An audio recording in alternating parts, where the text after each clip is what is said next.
In the end, all their efforts came to nothing. Yes, they landed a few blows, even pushed the enemy back in a few places, but ultimately they didn't have the strength to keep going. Eventually they decided, correctly in my opinion, that the best thing they could do would be to get out of there in good order, try to preserve what they had, and come back fighting another day. The enemy's strength was simply overwhelming. Canny thought, and the best military hardware Britain, France and others could produce just couldn't dent the huge mass in front of them. The whispers started long before the end, of course. Cut a deal, negotiate, end the bloodshed, spare your society. All pretty grim. But it could have been worse. Imagine if, on top of all of that, social media had existed during the evacuation of Dunkirk.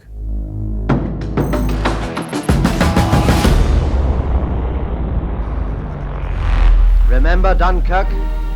Remember how they thought we were brought down forever? We got up and we grinned, and we're still fighting, aren't we?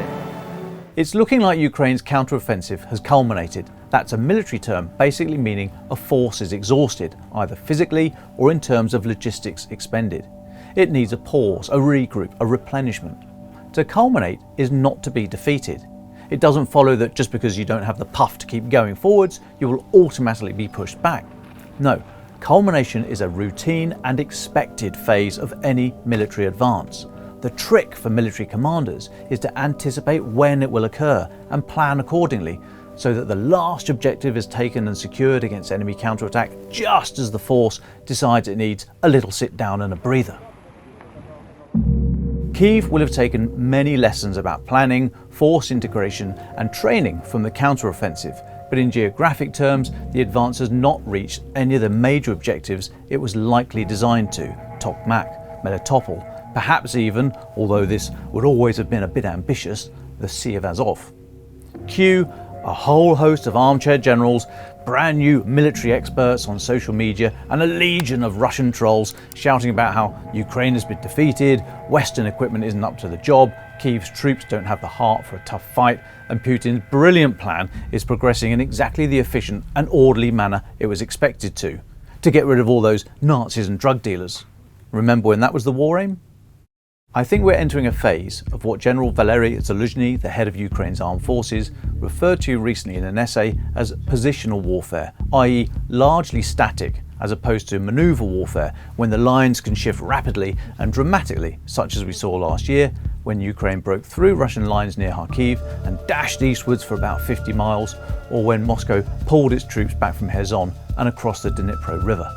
Positional doesn't mean stalemate, however, and I think General Zaluzhny picked his words carefully here.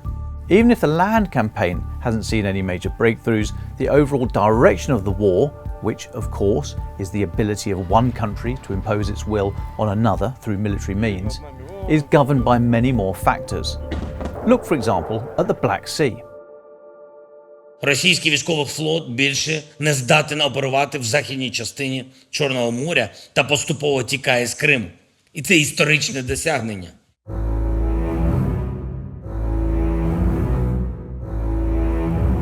The risk of being hit by long-range missiles such as Britain's Storm Shadow or the French equivalent Scalp, the Système de croisière autonome à longue portée, means that the Russian fleet has been forced to move loads of Navy stuff out of Sevastopol.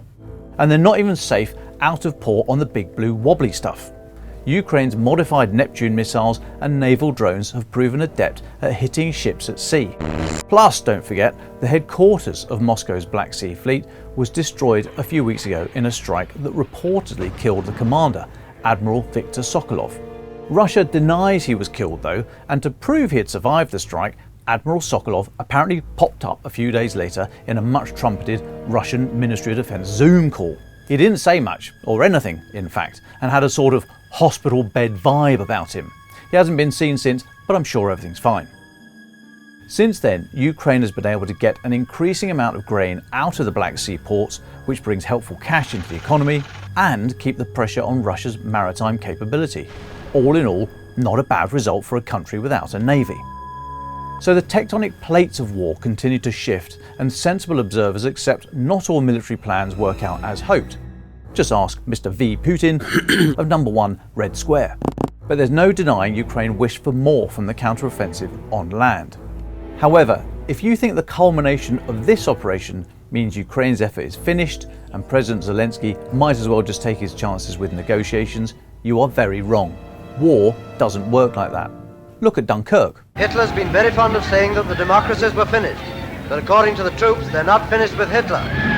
But now that I'm back in Blighty for a few days, get kit, I'll be out there and smack them up again. Or look at the failed raid in 1942 on the port of Dieppe. Operation Jubilee was criticised as having been launched out of a desire just to do something, and for the history buffs, was the first time US servicemen took part in ground combat in the Second World War.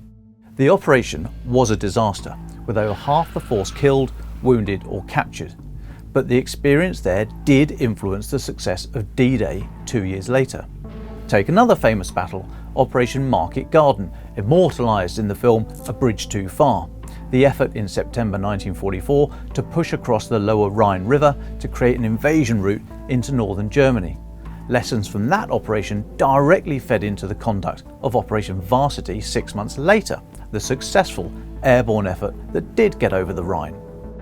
The military lesson here is that even a well-planned, equipped and led operation can fail, or at least not meet all of its objectives, and should from time to time in war be expected to. There will be, of course, those people who choose their own interpretation for their own agendas. Что касается контрнаступления, которое якобы буксует, оно провалилось полностью. Мы знаем, что на отдельных участках боевых действий, тем не менее. But if the correct analysis is applied, which could result in reorganisation and even the removal of senior leaders, lessons will be learned that should lead to more successful operations next time. So when is there going to be a next time for Ukraine? That depends on a number of things. First, the combatants have to get through winter. Once that descends on the battlefields, it will largely snuff out all but the most determined movement. The trenches will still be inhabited, of course, but troops freeze easily when standing still, just covering their arcs. Morale can dip just as quickly as the temperature. I would expect Kyiv's troops in better winter gear and with a legitimate cause to fight for, to weather such conditions in better order than the Russians. But it will still be tough, and I wouldn't expect any major ground moves for a few months once winter really bites. Second, Ukraine may well decide a number of failed small offensives conducted in quick succession to shore up domestic and international support could be more damaging than waiting until they have a much bigger and more capable force. Kyiv may take the view 2024 is not a year to attempt bold advances on the battlefield, but as a time to build up stocks of armaments, to train military forces in more than just the most basic infantry tactics, and to develop a deep and resilient defence industrial base. If Kyiv's international partners truly believe that the fight in Ukraine benefits all who believe in the international rules-based order, they will also be required to dig in, figuratively in terms of political support and literally by building new factories to win the attritional war of resources. That may make military sense, but there's a problem: time, and it's probably not on Ukraine's side. Giorgia Meloni, the Italian Prime Minister, was caught out recently on a prank call saying, I see that there is a lot of fatigue from all the sides. This speaks of the risk of compassion fatigue and raises questions of how easily the international community can be convinced that setbacks in war are to be expected and not signs of a losing strategy. And don't forget the ever-present clock ticking down to next year's US presidential election. God bless you all. So, hard work ahead for President Zelensky to ensure the right lessons are learned from this counteroffensive, to reinforce morale outside the country as much as within, and to convince Ukraine's international partners to take long-term political, military and industrial positions, regardless of any fatigue, to see this thing through to the end. Сучасний світ так влаштований, що звикає надто швидко до успіхів. Коли почалась повномасштабна агресія, багато хто у світі очікував, що Україна не вистоїть. Тепер сприймаються вже просто як даність колосальні речі, які роблять наші люди, всі наші воїни. Успіх України в битві за Чорне море – це те, що буде в підручниках історії, хоч і не так часто обговорюється зараз. Але, щоб там не було, нам робити своє, захищати свою державу, українську незалежність наше життя, нашу культуру, українську свободу, і ми захистимо. There is hard fighting to come, probably to be measured in years rather than months, and the biggest effort is yet to be demanded from Ukraine and her international partners. How we should interpret this first major Ukrainian culmination is, I believe, neatly expressed by another quote from the old bulldog. In 1942, after the triumph in North Africa, but still 3 years from victory, Churchill said, "This is not the end.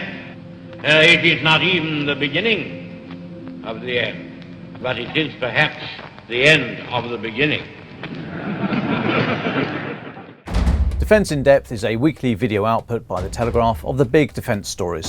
If you'd like a daily fix of content about the war in Ukraine, I'd suggest Ukraine the Latest, the Telegraph's podcast. For more defence stories, we've left links in the description below, and if you have a topic you would like us to cover, let us know in the comments.